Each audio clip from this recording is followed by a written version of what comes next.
Hello guys, welcome back to my YouTube channel. বন্ধুসকল আজিৰ পৰা মই এটা APSC ৰ নতুন সিৰিজ ষ্টাৰ্ট কৰিছো। সো যিসকল বন্ধু বান্ধৱীয়ে APSC কাৰণে প্ৰিপাৰেচন চলাই আছে তো তেখেতসকলে এই ভিডিওটোৰ কাৰণে তেখেতসকলে এই ভিডিওটো চাব পাৰিব। সো আজি প্ৰথম মই 16 ডিসেম্বৰ 2022 ৰ কাৰেন্ট এফেয়াৰ্স বিলাক ডিসকাস কৰিব ওলাইছো। সো আজিৰ পৰা যদি ভিডিওবোৰ আপোনালোকে ভাল পায় তেনেহলে মই ভিডিওবিলাক ডেইলি বনাবলৈ ট্ৰাই কৰিম। সো ফাৰ্স্ট কোৱেশ্চনটো হৈছে who became the first woman president of Indian Olympic Association অর্থাৎ IOA ফুল ফর্ম হইছে ইন্ডিয়ান অলিম্পিক অ্যাসোসিয়েশন ইয়ার কারেক্ট অ্যানসারটো হইছে শুদ্ধ উত্তৰটো হইছে PT Usha for first time which country points bank notes with two women signature Janet Yellen and Lynn Melarba আৰু ইয়াৰ correct অ্যানসাৰটো হইছে US অৰ্থাৎ মানে কোনখন দেখে প্ৰথম বেংকৰ টকাত তা মানে সিগনেচাৰ দুগৰাকী মহিলাৰ সিগনেচাৰ কৰা হৈছে সেইখন দেশ হৈছে US আৰু প্ৰথমটো হৈছে যে ইন্ডিয়ান অলিম্পিক এছ'চিয়েশ্যনৰ প্ৰথম গৰাকী মহিলা সভাপতি কোন আছিল সো এৰ আনসাৰটো হৈছে PT Usha next third question হৈছে which Indian actor is among the 8 people Japanese billionaire Yusaku Mizuwa has picked for a trip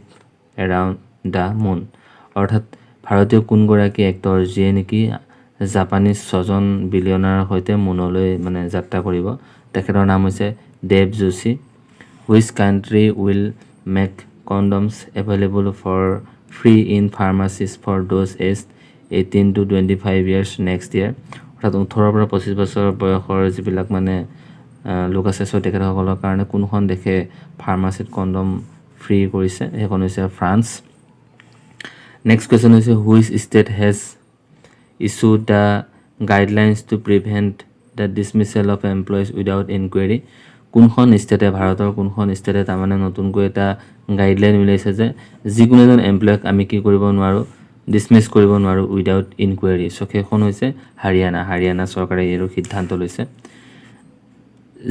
So number question is Jindal set group to set up a 3 billion year green steel plant in which city Jindal set যেটো group আছে হেটো 3 billion green still plant মানে set কৰিব বিচাৰিছে কোনখন সিটিত আৰু হেটো হৈছে দোকাম ওমানত how many Khelo India centers will be set up in India by August 2023 August 2023 ভিতৰত ভাৰতৰ যেটো খেলো ইন্ডিয়া সেন্টাৰ আছে কিমানটা সেন্টাৰ মানে ইন্ডিয়ান গভৰ্নমেন্টে বনাইছে হেটো হৈছে 1000 সেন্টাৰ অৰ্থাৎ 1000 সেন্টাৰস ভাৰতৰ খেলো ইন্ডিয়া যি সেন্টাৰ হেতু আগষ্ট 2023 ভিতৰত বনাব who won the world athlete of the year 2022 award অৰ্থাৎ 2022 ৰ world athlete award কোনে লাভ কৰিছিল মেক লাফলিনা এণ্ড লেভৰন এণ্ড মন্ডো ডাপ্লেন্টিছ এই দুজন মানুহে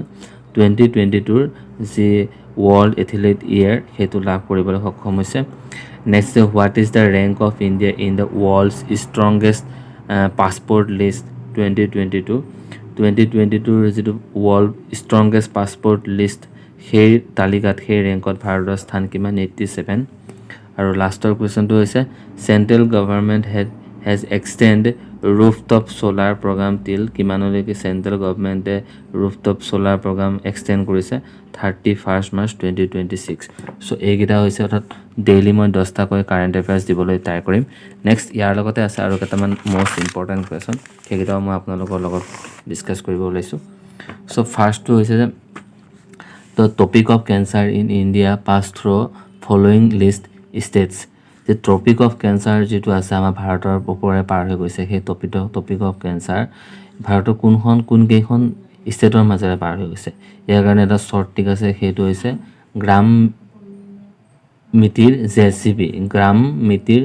জেচিবি এইটো টিক যদি আমি ইউজ কৰিব যেটো হৈছে গুজৰাট আৰ এ হৈছে ৰাজস্থান এম হৈছে মধ্য প্ৰদেশ এম হৈছে মিজোৰাম টিআৰ হৈছে ত্ৰিপুৰা জে হৈছে ঝাৰখণ্ড সি হৈছে ছত্তীশগড় বি হৈছে ওয়েস্ট বেংগল অৰ্থাৎ 8খন ষ্টেটৰ মাজেৰে যি টপিক অফ ক্যান্সাৰ আছিল সেইখন পাৰ হৈ গৈছে সো এটো আমি শৰ্ট টিক ইউজ কৰিব পাৰো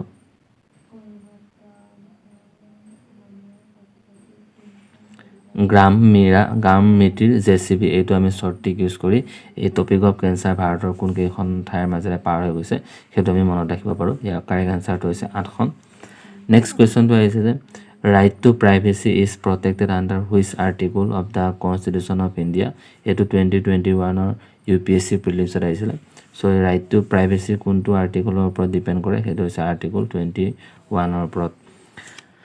নেক্সট কুৱেশ্যনটো হৈছে consider the statement related to প্ৰধানমন্ত্ৰী আদি আদৰ্শ গ্ৰাম যোজনা অৰ্থাৎ PMASGY যোজনাটো কোনকেইটা ৰিলেশ্যনৰ ওপৰত ষ্টেটমেণ্ট ৰিলেটেড হয়।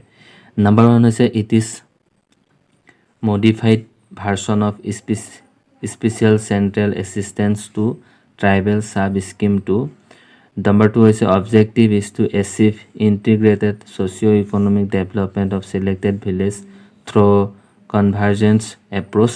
And number 3 is under the Ministry of Rural Development. So which of the following statement is correct? So your correct answer to is option 1 or option 2. 1 or 2 is correct. 1 or 2 statement is correct. Next B number question. Consider the following statement related to India International Science Festival or their full form is IISF Indian International Science Festival 2022 kun geta mane relation or statement relate koribo. First is it will be held in Bhopal Madhya Pradesh in January 2023 Bhopal jetu hobo. Next is it is the initiative of Ministry of Science and Technology and Ministry of Art Science in association with Vision Bharati. So yete duita option amar related hoy IISF or hoite. So option 1 and option 2 both are correct. Next question to hol amar consider the statement related to the United Nations UN Water Summit on Groundwater GW 2022. Orat kun gita statement related hoy ya hoite. First is it is organized by UN Water UNESCO and International Groundwater Resource Assessment Center অর্থাৎ ইয়ার ফুল ফর্মটো হৈছে IGRSC International Groundwater Resource Assessment Center। আৰু নেক্সটটো হৈছে ground water অৰ্থাৎ GW accounts for 99% of liquid fresh water on earth। আৰু number 3 হৈছে India is largest user GW with a third of total global withdrawal। So option number 3 to আমাৰ relate নহয়, option 1 আৰু option 2 related হয়। So 1 and 2 are correct. Next question আছে আজি আমাৰ consider the statement related to private members bill। Private members bill-ৰ লগত কোনকেইটা statement আমাৰ ৰিলেটেড হয়। Number 1 is it is a bill introduced by member of parliament অৰ্থাৎ MP who is not a minister হ'ব পাৰে। Next is this bill in order to become an act must be passed in both the house. Once passed in both house, presidential assent is also mandatory for the bill to become an act. And number 2 is the member must give at least a week's notice before the bill can be listed for introduction. So option 1 or option 2 আমাৰ correct হয় আৰু option 3 হৈছে গলত। Next আৰু খেখৰটো হৈছে আজি ভিতৰটোৰ খেখৰটো question হৈছে rare disease often in news. Consider the following statement about them. Number 1 is who defines rare disease and as often debilitating lifelong disease or disorder with a prevalence of 1 or less per 1,000 population. Number 2 is the Ministry of Health and Family Welfare has approved the National Rare Disease Policy 2021. And number 2 is all rare diseases have some definition in the world. So it is option number 1 and 2 are correct হয় আৰু option 3 টো আমাৰ গলত হয়। So আজিৰ ভিডিঅ'টো আমাৰ এইকেইটা আছিলে। আশা কৰোঁ আপোনালোকে ভিডিঅ'টো চাই ভাল পালে আৰু এনেদৰে মই আপোনালোকক যদি ভিডিঅ'টো ভাল পায় তেনেহ'লে মই ডেইলি কাৰেণ্ট এফেয়াৰ্ছ আৰু কিছুমান মষ্ট ইম্পৰ্টেণ্ট কুৱেশ্যন অৰ্থাৎ প্ৰিলিমছৰ কাৰণে APSC 2023 প্ৰিলিমছৰ কাৰণে মষ্ট ইম্পৰ্টেণ্ট কুৱেশ্যন কিছুমান মই আপোনালোকক দিবলৈ ট্ৰাই কৰিম। সো ভিডিঅ'টো শেষলৈ চোৱাৰ বাবে আপোনালোক সকলোকে পুনৰবাৰ ধন্যবাদ জনাইছোঁ আৰু যদি নতুনকৈ চেনেলটো ছাবস্ক্ৰাইব কৰিব লগতে আপোনালোকৰ বন্ধু বান্ধৱীলৈ শ্বেয়াৰ কৰিব বুলি আশা কৰিলোঁ। ধন্যবাদ।